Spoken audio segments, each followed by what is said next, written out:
En 1987, le milieu musical était bien différent de ce qu'il est aujourd'hui.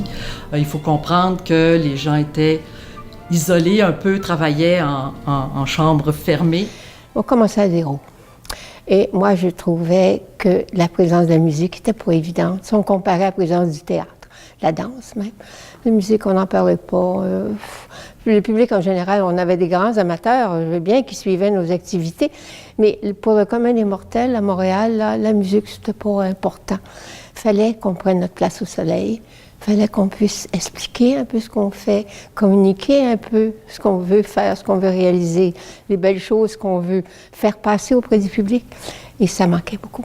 Alors, tranquillement, on a réuni, on s'est aperçu qu'à Montréal, entre autres, il devenait de plus en plus important d'établir un calendrier d'activités, parce qu'il y avait de plus en plus d'activités, de plus en plus. Et quand les organismes établissaient leur date de concert, ça devenait compliqué parce qu'il y avait déjà quelqu'un qui avait la salle, puis il n'y avait pas tellement de salles. Alors, le ministère s'est vite rendu compte qu'il fallait réunir les organismes et, évidemment, comment s'y prendre.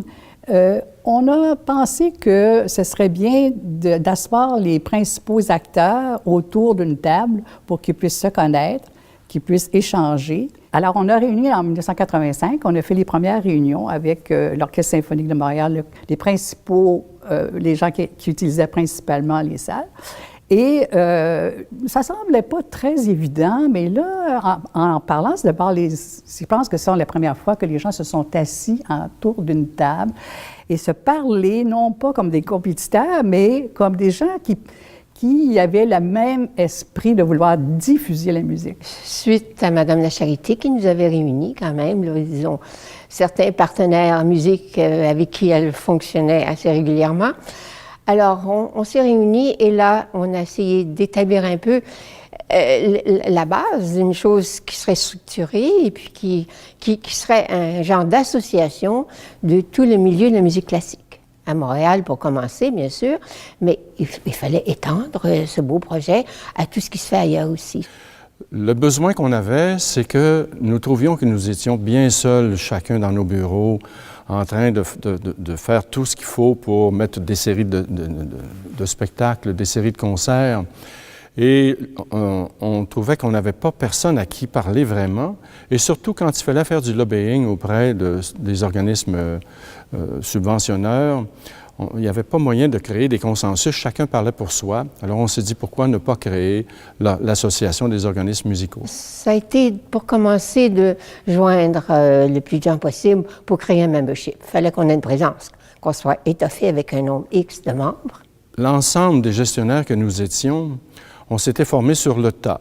Alors, un des objectifs qu'on s'était donné, on s'était dit, est-ce qu'on pourrait mieux s'organiser pour commencer à offrir un peu de formation aux gestionnaires pour leur faire gagner du temps et surtout pour ne pas trop répéter les erreurs qu'on avait commises lorsque nous commencions nos carrières de gestionnaires. Alors, on voulait se passer un peu de nos expériences.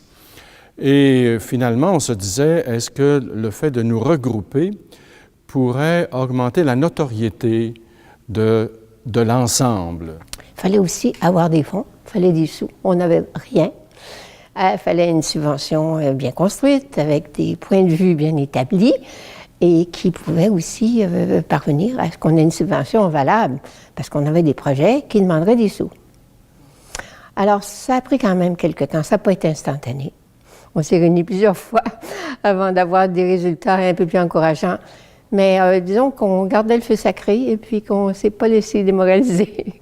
Et c'est comme ça que, finalement, après 2 ans, tout le travail qui a été fait autour de cette table s'est concrétisé par la naissance de l'Association des organismes musicaux du Québec.